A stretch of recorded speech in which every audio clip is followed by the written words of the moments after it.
ನಮಸ್ಕಾರ ರೀ. ಇವತ್ತ ನಮ್ಮ ಮನ್ಯಾಗ ಮಾಡೋ ತರ ಪುಂಡಿ ಪಲ್ಯ ಮಾಡಾಕತ್ತೀನಿ. ಇದನ್ ಮಾಡಾಕ ಮೊದ್ಲ ಪುಂಡಿ ಪಲ್ಯ ಸೋಸ್ಕೊಂಡ ಸ್ವಚ್ಛಗೆ ತೊಳ್ಕೊಂಡ್ ಇಟ್ಕೊಂಡೇನಿ. ಮತ್ತ ಇದನ್ ಕುದ್ಸಾಕ ಹೆಸರು ಇಟ್ಕೊಳಕತ್ತೇನ್ರಿ. ಹೆಸರು ಕುದಿಯೋ ಮಟ ಪುಂಡಿ ಪಲ್ಯ ಸಣ್ಣಗೆ ಕಟ್ ಮಾಡ್ಕೊಳಕತ್ತೇನಿ. ಇಲ್ಲೇ ಮೊದ್ಲು ಪುಂಡಿ ಪಲ್ಯ ತೊಳ್ಕೊಂಡ್ ಇಟ್ಕೋಬೇಕ್ರಿ, ಆಮೇಲೆ ಕಟ್ ಮಾಡ್ಕೋಬೇಕು. ಇವಾಗ ನೋಡ್ರಿ ಹೆಸರ ಚಂದಾಗ ಕುದಿಯಾಕತೈತಿ. ಈಗ ನಾವ್ ಕಟ್ ಮಾಡಿ ಇಟ್ಕೊಂಡಿದ್ದಂತ ಪುಂಡಿ ಪಲ್ಯ ಸೊಪ್ಪ ಹಾಕೊಂಡ ಚಲೋ ತಗಿ ಕುದಿಸ್ಕೋಬೇಕ್ರಿ ಇದನ್ನ.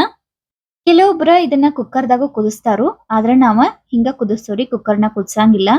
8 ರಿಂದ 10 ನಿಮಿಷಾರ ಇದನ್ನ ಕುದಿಸ್ಕೋಬೇಕ. ಇದ ಕುದೈತಿ ಇಲ್ಲೋ ಚೆಕ್ ಮಾಡಾಕ ಸ್ವಲ್ಪ ಸೊಪ್ಪು ತಗೊಂಡ ಈ ತರ ಸ್ಮ್ಯಾಶ್ ಮಾಡಿ ನೋಡ್ಬೇಕ್ರಿ. ಇದು ಇವಾಗ ಕುದೈತಿ. ಇದನ್ನ ನಾನ ಬಸ್ಕೊಳಕತ್ತೀನಿ ನೋಡ್ರಿ.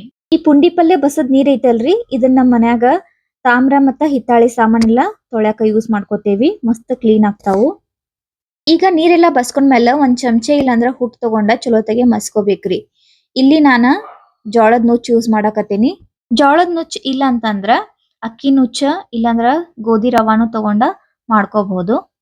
ಈಗ ಜೋಳದ ನುಚ್ಚ ಹಾಕಿದ್ಮೇಲೆ ಮತ್ತ ಚಲೋತೆಗೆ ಮಸಿಬೇಕ್ರಿ. ಎಷ್ಟ ಬೇಕಾಗ್ತೈತಿ ನೋಡ್ಕೊಂಡ ಎಲ್ಲಾ ನುಚ್ಚ ಹಾಕೊಂಡ ಈ ರೀತಿ ಮಸದ್ರ ಮತ್ತ ಚಲೋತೆಗೆ ಸ್ಮ್ಯಾಶ್ ಆಗ್ತೈತಿ. ಮತ್ತೀಗ ಬಿಸಿನೀರ್ ಹಾಕೋಬೇಕ್ ನೋಡ್ರಿ. ಬಿಸಿನೀರ್ ಹಾಕೊಂಡ ಚಲೋತೆಗೆ ಕಲಸ್ಕೋಬೇಕು. ಇಲ್ಲಿ ನಾವು ಒಣ ನುಚ್ಚ ಹಾಕೊಳಕತ್ತೀವಲ್ಲ, ಅದಕ್ಕ ಸ್ವಲ್ಪ ನೀರ್ ಬೇಕಾಗ್ತೈತಿ ನುಚ್ಚ ಕುದ್ಯಾಕ.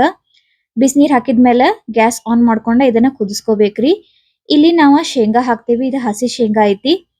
ನನ್ ಮಕ್ಳ ಇದ್ರಾಗಿನ್ ಶೇಂಗಾ ತಿನ್ನಕನ ಪುಂಡಿ ಪಲ್ಯ ತಿಂತಾರಿ, ಹಂಗಾಗಿ ನಾನ್ ಶೇಂಗಾ ಸ್ವಲ್ಪ ಜಾಸ್ತಿ ಹಾಕ್ತೀನಿ. ಮತ್ತ ರುಚಿಗೆ ತಕ್ಕಷ್ಟು ಉಪ್ಪು ಹಾಕಿ ಇನ್ನೊಂದ್ ಸ್ವಲ್ಪ ನೀರ್ ಬೇಕಂದ್ರ ಹಾಕೊಂಡ ಚಲೋತೆಗೆ ಕುದಿಸ್ಕೋಬೇಕ್ರಿ. ಮೀಡಿಯಂ ಫ್ಲೇಮ್ನಾಗ ಇದನ್ನ ಒಂದ್ 5 ರಿಂದ 6 ನಿಮಿಷ ಇದನ್ನ ಕುದಿಸ್ಕೋಬೇಕ. ನೋಡ್ರಿ ಇಲ್ಲಿ ಚಲೋತೆಗೆ ನುಚ್ಚನು ಕುದ್ದೈತಿ, ಶೇಂಗಾನು ಕುದ್ದವು. ಇದಕ್ ನಾವೀಗ ಒಗ್ಗರಣೆ ಹಾಕೋನು.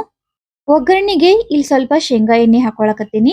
ಮತ್ತ ಅದಕ್ಕ ಸಾಸ್ವಿ, ಜೀರಿಗೆ ಮತ್ತ ಬೆಳ್ಳುಳ್ಳಿ, ಕರಿಬೇವ ಹಾಕೊಂಡ ಇಂಗು ಮತ್ತ ಸ್ವಲ್ಪ ಅರಿಶಿನ ಹಾಕಿ ಇದನ್ನ ಹುರ್ಕೋಬೇಕ್ರಿ. ಇಲ್ಲಿ ನಾವು ಹಸಿ ಮೆಣಸಿನ್ಕಾಯಿ ಹಾಕಂಗಿಲ್ರಿ. ನಿಮ್ಗ ಬೇಕಂದ್ರ ಹಸಿ ಮೆಣಸಿನ್ಕಾಯಿ ಪೇಸ್ಟು ಹಾಕೋಬಹುದು.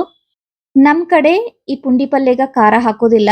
ಅದರ ರೊಟ್ಟಿ ಜೊತೆಗನ ಮಸಾಲೆ ಖಾರ ಮತ್ತ ಪುಂಡಿ ಪಲ್ಯ ಮೊಸರು ಹಚ್ಕೊಂಡ್ ತಿಂತೇವಿ.